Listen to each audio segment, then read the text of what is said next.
नमस्ते गौ भक्तों, आप सभी का स्वागत है। आज का हमारा विषय है गोबर से किए जाने वाले व्यवसाय। तो गोबर के लिए, गौ माता के गोबर के लिए कहा जाता है गौ में वसते लक्ष्मी, यानी गाय के गोबर से माँ लक्ष्मी का वास है गाय के गोबर में। तो गौ के गोबर से आप कौन से व्यवसाय कर सकते हैं, आज जानते हैं। उसके लिए मैंने एक लिंक दी है डिस्क्रिप्शन बॉक्स में, तो कृपया आप उसमें चेक कीजिएगा, उसमें विस्तार में लिखा है। तो मैं आपको बताऊंगा कि कौन से बिजनेस कर सकते हैं गौ के गोबर से। पहला है धूप बत्ती। देखिए, आज इतना आधुनिकता बढ़ गई है कि जो मशीन्स में केमिकल वाले धूप बनते हैं, वो ना केवल आपको सांस लेने में दिक्कत होती है उससे, लेकिन वातावरण भी दूषित होता है। तो मैं कहूँगा कि गोबर की धूप बत्ती का इस्तेमाल कीजिए। दूसरा है गोबर के उपले, कंडे, जैसे आपको उसको गौरी के नाम से भी जाना जाता है। तो पुराने लोग जो थे, जब गैस वगैरह ये सब नहीं था, तो गोबर के उपलों पे खाना बनाते थे। काफ़ी अच्छा टेस्टी खाना बनता था उस पर, स्वादिष्ट। तीसरा है गमला। गाय के गोबर से गमले भी बनते हैं। तो जो भी ये किसान भाई, जो भी हमारे गौशाला वाला बनाते हैं, उनसे आप लीजिए, आप उसमें पौधे लगाइए। अगर टूट भी गए ना तो कोई बात नहीं, उसमें से आप वो जो गोबर है उसका खाद डाल सकते हैं, उसका इस्तेमाल ही होता है। चौथा है दिया।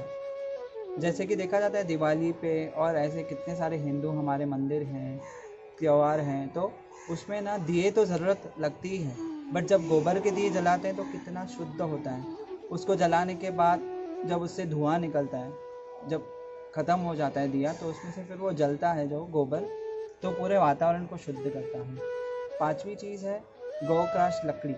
यानी लकड़ी जो है, अभी जैसे हम शमशान भूमि में जाते हैं तो दूसरी लकड़ियाँ जलाते हैं ना, तो वो लकड़ियाँ नहीं जलानी चाहिए, उससे क्या प्रदूषण होता है। तो कुछ लोग चंदन की लकड़ी तो नहीं ले सकते क्योंकि वो काफ़ी महंगी होती है। तो गोबर की लकड़ी जलाएंगे तो उससे वातावरण भी शुद्ध होगा, और जो जिसका अंतिम संस्कार हो रहा है तो उसका भी अच्छा परिणाम होगा, उसको भी आत्मा को शांति मिलेगी। छठवीं चीज़ है गोबर का प्लास्टर। यानी जितने भी आप देख रहे हैं अभी घर बन रहे हैं, उसमें सब सीमेंट, कंक्रीट, ऐसे प्लास्टर निकले हैं, वैदिक प्लास्टर, जिससे कि आपका घर, उसमें एक ऐसी चीज़ है कि गोबर है उसमें, तो वो लगाने से ना, जो बाहर का एटमॉस्फेयर है, जो बाहर का तापमान है, जैसे कि बाहर गर्म है तो आपको अंदर अंदर ठंडा लगेगा, बाहर ठंडा है तो आपको अंदर गर्म देगा। इतना उसमें अद्भुत है। और दूसरी चीज़ है जो गोबर से बनती है, ये तो हो गया प्लास्टर, और बनती अगरबत्ती बनती है।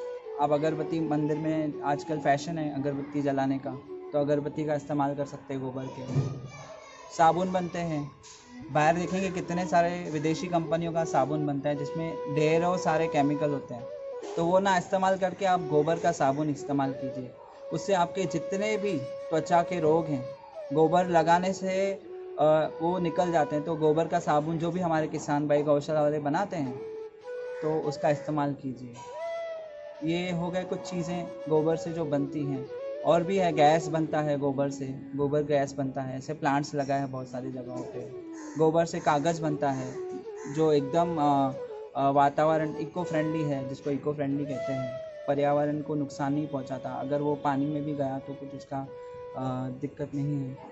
तो ऐसी बहुत सारी चीज़ें हैं जो गोबर से बनती हैं। डिस्क्रिप्शन बॉक्स में आपको लिंक दी है, और आगे अगर मुझे समय मिलता है तो मैं आपको ऐसी सब चीज़ें आपको लाइव दिखाऊंगा, जो भी मेरे किसान भाई जो गौशाला वाले बनाते हैं।